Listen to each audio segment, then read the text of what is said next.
Assalamualaikum warahmatullahi wabarakatuh. Perkenalkan, nama saya Wulan Nuskia dari kelas BD02. Oke, di sini saya akan menjelaskan tentang konsep keamanan komputer. Menjelaskan konsep keamanan komputer, keamanan komputer bertumpu pada kerahasiaan, integritas, dan ketersediaan.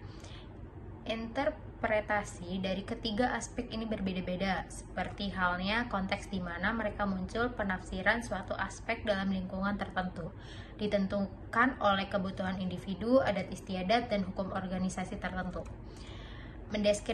Mendeskripsikan ancaman keamanan komputer. Ancaman pada komputer itu merupakan tindakan percobaan untuk mengambil sebuah informasi atau data yang bersifat pribadi pada sebuah perangkat secara diam-diam atau tanpa sepengetahuan orang yang memiliki perangkat tersebut, dengan tujuan untuk memanfaatkan data atau informasi yang diperoleh. Ancaman itu sendiri tidak hanya bertujuan untuk mengambil data saja. Ada beberapa ancaman yang bertujuan untuk menghancurkan atau menyepelekan informasi atau data.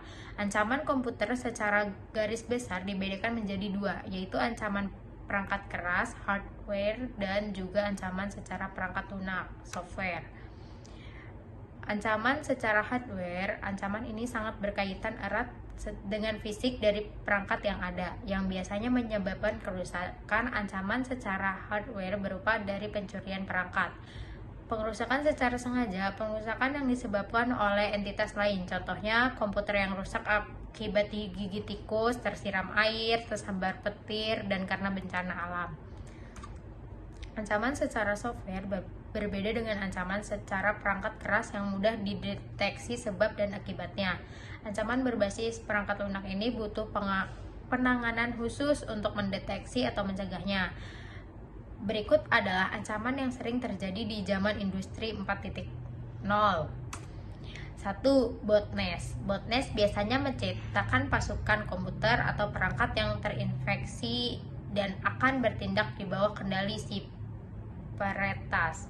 Perangkat atau komputer yang terinfeksi akan berfungsi secara normal saat tidak ada perintah yang diberikan oleh si peretas, maka membuat serangan tipe ini sulit untuk terdeteksi, bahkan tidak terdeteksi oleh si korban.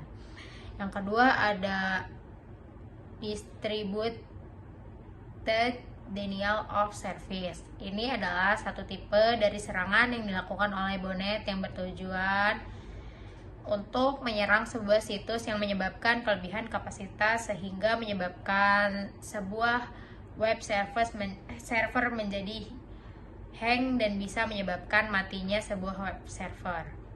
Yang ketiga ada hacking. Hacking adalah salah satu tipe ancaman komputer yang berupa pengekasan sebuah perangkat atau komputer tanpa seizin yang punya. Untuk tipe ancaman seperti ini memanfaatkan celah atau bug dari sebuah sistem untuk masuk dan mengambil data pribadi atau menginstal aplikasi tertentu tanpa seizin yang punya. Yang keempat ada malware. Malware adalah perangkat lunak atau software yang digunakan untuk menginfeksi sebuah perangkat, seperti virus, worms, trojan horse, spyware, dan adware. Tipe ancaman ini bertujuan untuk mendapatkan kontrol penuh pada perangkat korban dan memaksa masuk sebuah data tanpa sepengetahuan yang punya. Yang kelima ada phishing. Phishing adalah tipe ancaman yang menggunakan metode penipuan dengan mengatasnamakan sebuah perusahaan atau orang tertentu untuk mendapatkan informasi pribadi si korban. Contohnya email, penipuan yang menawarkan sebuah hadiah besar, SMS yang memberitahu atas kemenangan suatu kompetisi yang tidak kita lakukan, dan sebuah website palsu yang menyerupai website aslinya. Yang keenam ada ransomware. Ransomware adalah tipe ancaman yang mengunci tipe file tertentu pada perangkat atau komputer korbannya dengan metode enkripsi yang bertujuan untuk memeras korbannya dengan sejumlah uang yang harus ditransfer. Contohnya menggunakan Bitcoin. Yang ketujuh, spam. Spam adalah tipe ancaman yang menggunakan metode mengirim pesan secara masif kepada banyak korbannya.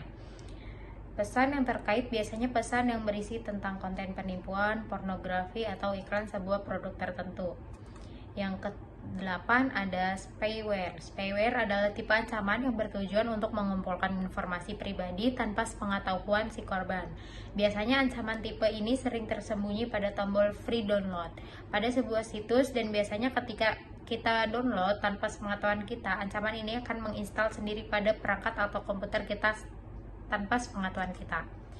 Oke, segitu saja. Wassalamualaikum warahmatullahi wabarakatuh.